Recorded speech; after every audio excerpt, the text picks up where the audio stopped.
안녕하세요. 8월 17일 화요일 아침입니다. 오늘 드디어 이사야서 66장을 마지막으로 이제 이사야서에 대한 우리 아침 메시지가 끝이 나게 됩니다. 오늘은 특별히 우리를 위해서 준비된 새하늘과 새 땅, 이러한 제목으로 여러분과 함께 은혜를 나누겠는데요. 이사야서의 이 마지막 말씀은 하나님의 구원 역사에 대한 완성과 그리고 예언에 대한 말씀입니다. 하나님께서 이 땅에 오심으로 모든 민족과 개인을 심판하시고, 그리고 이 세상에 있는 모든 나라와 언어가 다른 민족들을 하나님의 백성으로 하나로 모으시며 하나님의 영광을 보게 하십니다. 그리고 의인들을 새하늘과 새 땅으로 민족적인 구별 없이, 인종적인 구별 없이, 그리고 빈부의 구별 없이 오직 주님이 보시는 의인들을 새하늘과 새 땅으로 인도하시고 영원한 복을 누리며 함께 하나님 나라의 영광과 예배를 드리는 모습으로 이 이사야서는 끝을 맺고 있습니다. 특별히 이 15절서부터 24절까지의 말씀을 보면 하나님 나라를 세우기 위해서 먼저 심판이 있다라는 말씀을 하시는데요. 우리가 이 말씀을 바라보면서 중요시 여겨야 될 것은 심판이 여러 가지가 있지만 저는 두 가지로, 하나는 개인에 대한 심판을 말씀하고 있습니다. 개인에 대한 심판, 내가 의인으로 살지 못하고 나의 하나님이신 사명과 그리고 하나님이신 그런 귀한 어떤 요청들을 생각하지 않으며 욕심에 따라 스스로 살아갔던, 그리고 우상을 섬겼던, 그 우상이라는 것이 꼭 어떤 신을 말하는 것이 아니라 자기 안에 있는 욕심을 우상으로 섬기고 자기에 있는 죄를 회개하지 못했던 그런 모든 죄를 의미하는 것입니다.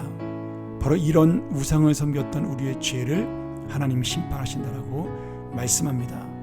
그러니 개인의 죄를 심판한다는 것은 결국 하나님을 섬기지 않은 죄, 욕심 따라 살아간 죄, 그리고 하나님의 거룩한 백성으로 우리를 삼으셨음에도 불구하고 그 하나님의 거룩한 백성이 아닌 자신의 욕망을 따라 살아간 죄를 심판하고 있다, 이렇게 볼 수가 있겠습니다. 또한 두 번째 심판이 있는데요. 이것은 개인에 대한 심판을 넘어 공동체에 대한 심판을 이야기하고 있습니다. 이 이사야의 마지막 말씀은 계속해서 민족에 대한 이야기가 나오죠. 언어가 다른 민족, 피부가 다른 민족, 그러나 그 모든 민족을 초월하여 하나님은 하나님의 사람들을 새롭게 모으고 있다, 이렇게 말씀하고 있습니다. 그러면 우리가 이 민족에 대한 심판은 어떻게 이루어지는 것인가? 하나님은 나라마다 사명을 주셨습니다. 잘 사는 나라가 있고 못 사는 나라가 있고, 강한 나라가 있고 약한 나라가 있죠. 또한 이 나라를 통해서 하나님은 당신의 거룩한 제사장 나라가 되기를 원하셨습니다. 오늘 특별히 이 언어가 다른 민족이라는 이야기를 하면서 그 민족들을 하나로 모으신다. 저는 이 말씀을 보면서 창세기 11장 바벨탑 사건을 기억하게 됩니다. 바벨탑은 하나님이신 은사와 하나님이신 능력을 가지고 인간이 하나님처럼 되려고 쌓았던 교만의 탑의 이 상징입니다. 그리고 이 교만의 탑은 하나님이 그들의 언어를 혼잡게 하시고 그 언어가 혼잡해짐으로 그들의 생각이 다르게 만들므로 이 바벨탑은 무너지고 세상 모든 민족은 흩어지게 되었습니다. 이것이 바로 언어가 달라진 이유고, 이 언어가 달라진 것은 이 세상이 하나가 되지 못한 이유가 된 것이죠. 결국 이들이 저지른 죄악은 하나님이신 은혜와 하나님이신 민족, 하나님이신 은사를 가지고 자기들의 욕망, 자기들의 욕심 따라 살았던 공동체의 죄였습니다. 그러니 지금 언어가 다른 민족을 하나로 모았다라는 것은 이 바벨탑의 죄가 끝나고, 바벨탑의 그러한 교만과 욕망이 끝이 나고, 그런 모든 것들을 회개한 하나님의 의인들이 하나님의 나라, 하나님의 백성으로 모인다라는 의미가 됩니다. 결국 지금 하나님의 심판을 받는 공동체와 나라는 어떤 나라예요? 이 바벨탑을 세웠던 사람들의 욕심과 교만에 따라 살아갔던 그런 나라와 민족이라고 볼 수가 있습니다.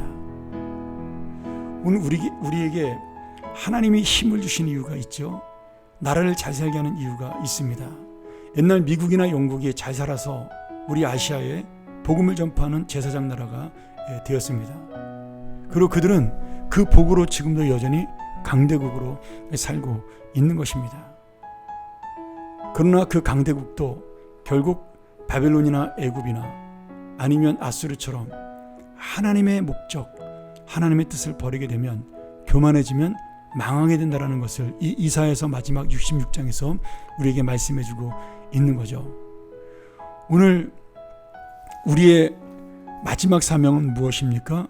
예수를 믿은 유대인들이 땅끝으로 가서 복음을 전파하게 되는 사명을 잊어버리고 자기들끼리 욕심으로 삶으로 망하게 되는 나라가 되었습니다. 우리에게 하나님을 믿게 하신 이유도 마찬가지예요. 이 땅에 주님의 복음을 전파하게 만드는 그런 목적이 있는 겁니다. 이제 그 이스라엘 나라를 대신해서 하나님의 그 뜻을 섬길 모든 나라들도 마찬가지죠.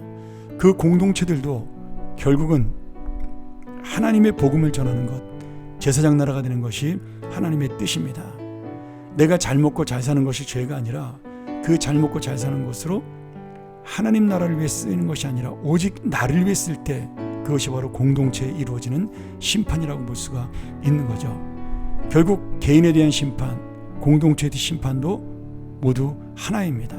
우리가 하나님의 사명자로, 하나님의 제사장으로, 하나님의 거룩한 백성으로 살았느냐, 그 문제를 가지고 주님은 의인이냐 악인이냐를 구별하게 되는 겁니다. 그래서 이 말씀하기의 마지막에 나오는 것은 뭐예요? 하나님 나라의 예배의 회복입니다. 하나님의 영광을 나타내고 하나님과 함께 동행하며 그 새하늘과 새 땅에서 우리가 참된 예배를 드리는 것, 그 예배를 드리는 많은 사람들을 하나님 나라로 함께 모으는 것, 그것이 바로 우리의 목적이고 우리의 사명입니다. 뭐 지옥에 떨어지는 것, 아니면 하나님의 심판을 받아 멸망하는 것, 그 모든 것들이 간단한 것입니다. 하나님 나라를 세우지 못한 사람들에 대한 심판이죠. 그러니 오늘 우리가 이 땅을 살아가면서 마지막으로 내가 개인적으로 하나님의 뜻대로 하나님의 나라를 세우며 살고 있는 복음의 사명자, 제사장이냐, 이 나라와 이 민족이 이렇게 잘 살게 된 목적이 우리가 떵떵거리고 사는 것이 아니라 하나님의 복음을 전 세계 만방에 전하는 것이냐, 그것이 북한이든 중국이든 일본이든 미국이든 유럽이든 아시아든 아프리카든 상관없이 오늘 하나님 나라의 예배를 회복하기 위하여 우리는 그런 영향력들을 베풀고 있느냐, 이것이 바로 공동체에 대한 하나님의 사명이요, 심판받지 않고 주님과 함께 영광을 누릴 예배자의 모습입니다. 오늘 이 이사야서 66장 마지막 말씀을 바라보면서 이 새 예루살렘에서 함께 살아가는 우리, 복음의 제사장으로 그리고 거룩한 하나님의 백성으로 살아가는 우리 모두가 되어 심판이 아닌 하나님의 영광을 함께 누리는 예배자가 되기를 주의 이름으로 간절히 축원하며, 우리 개인이 이 나라와 이 민족이 바로 그러한 영광을 누리는 삶이 되기를 소원합니다. 함께 기도하죠. 하나님 아버지, 이 마지막 이사야서의 말씀을 바라보면서 우리가 진정한 예배자로 살고 있는지, 진정한 예배자를 우리가 세우는 사명을 감당하고 있는지 돌아보는 개인이 되고 나라가 되게 하여 주시옵소서. 아버지 하나님, 정말 주님 나라를 세우는 우리의 사명, 주님의 귀한 예배자로서의 거룩한 제사장으로서의 삶을 살아가는 우리가 되는지 다시 한번 나의 인생을 돌아보고 나에게 주신 것들을, 이 나라와 이 민족에 주신 것들을 하나님의 뜻을 향하여 사용하는 그런 귀한 나라, 그런 귀한 민족, 그런 개인 성도가 되게 하여 주옵소서. 그리하여 축복받는 나라가 되게 하여 주옵소서. 예수님의 이름으로 기도합나이다. 아멘. 우리 다시 한번 묵상하며 이 이사야서 66장 마지막 말씀, 예배를 세우고 하나님 나라를 세우는 그런 귀한 나라와 민족이 되고 나 개인이 되게 해달라고, 우리 교회가 되게 해달라고 함께 기도하며 묵상하며 나아갑니다.